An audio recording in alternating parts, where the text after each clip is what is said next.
Закрываем. ОМОН должен быть, будет, не будет, не знаю. Что вы сегодня по плану хотите это сделать? Ну, по крайней мере, судебные приставы настроены.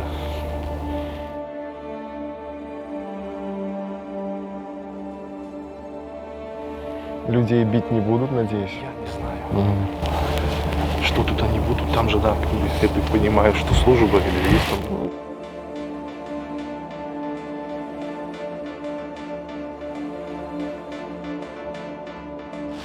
Вы даже не знаете, вот как маленькие дети берутся за оголенные провода.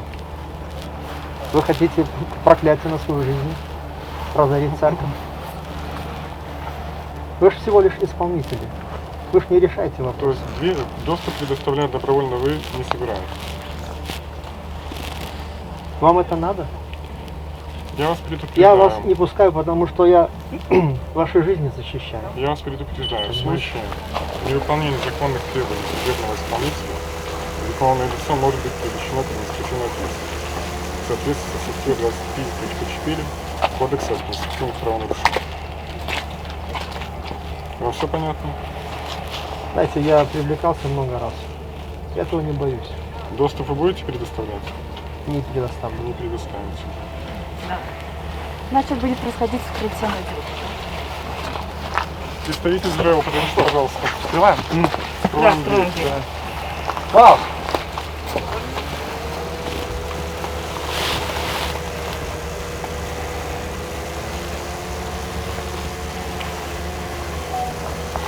Ну, смотрите, ребята, я вас тоже предупредил.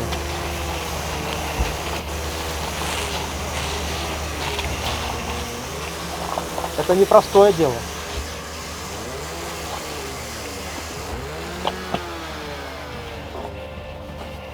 Если вы когда-нибудь читали историю, как это опасно прикасаться к церкви, людям Божьим святым, то вы, наверное, знаете. Но если не знаете, узнайте. Пожалуйста, отойдите. В целях вашей же безопасности прошу вас отойти.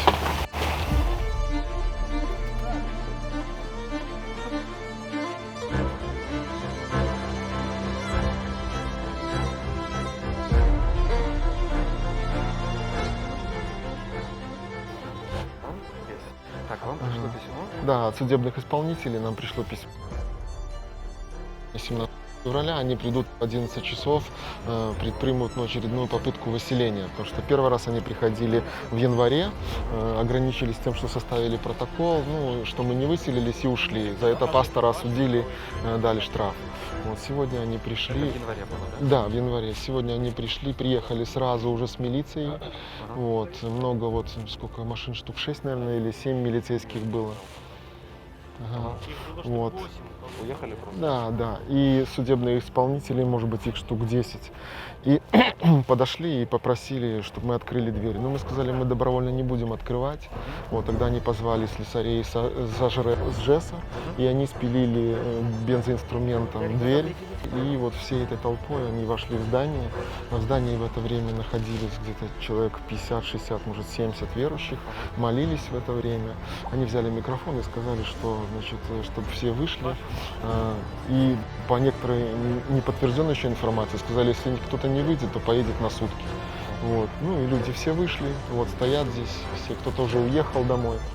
Вот. И ну, пока никого не пускают, вот представителей церкви внутрь не пускают. Что они там делают, мы не знаем. Вроде как собирались какую-то опись делать, но без представителей церкви не знаю, какую они там будут опись делать. Старая история. Когда-то мы купили это здание, оно еще принадлежало Минскому району, как бывшего коровника. Мы купили его с целью построить здесь, значит, новое здание, получить все разрешения, все по закону. Из-за того, что власть тогда взяла из-за протестантской церкви и все лишились аренды, у нас негде было собираться, мы буквально за пару ночей здесь крышу накрыли и приспособили временно для богослужений. Потом здание перешло в черту города Минска, и вот тогда начались уже проблемы. Они говорят, у вас земля и здание под...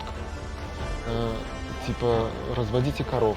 Говорим, хорошо, ну вы помогите нам перепрофилировать. Тогда столкнулись с тем, что они не позволяли. Они говорят, нет. Мы говорим, хорошо, но теперь черта города Минска, коров разводить нельзя, потому что есть закон, который в Минске не запрещает.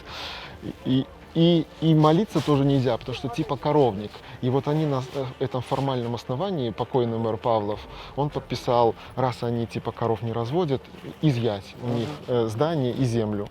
Вот. Ну, потом он заболел раком мозга и умер, ну а сейчас приходится всем расхлебывать эту ситуацию. И когда они предприняли попытку, все, это уже здание не ваше, уходите, мы тогда не ушли, объявили постголодовку. И вот с тех пор, с 2006 года, вот это вот мы, да. Сегодня утром приехали судебные исполнители, представители ЖРЭО и много милиции. Вот. И они, конечно же, просили открыть дверь, чтобы исполнить решение суда 2009 года. Вот. Ну, конечно же, мы отказались, потому что считаем, что это здание наше, Господь его дал нам много лет назад.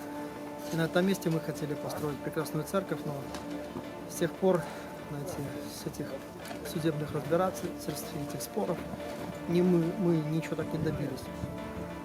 Но в этот раз, видите, произошло, спилили замки принудительно. Зашли, там были у нас люди, которые были в церкви, молились в это время, и они попросили их выйти.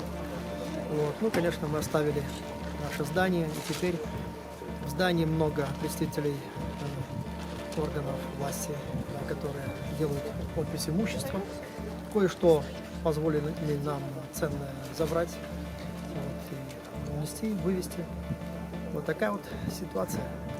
Спасибо за внимание.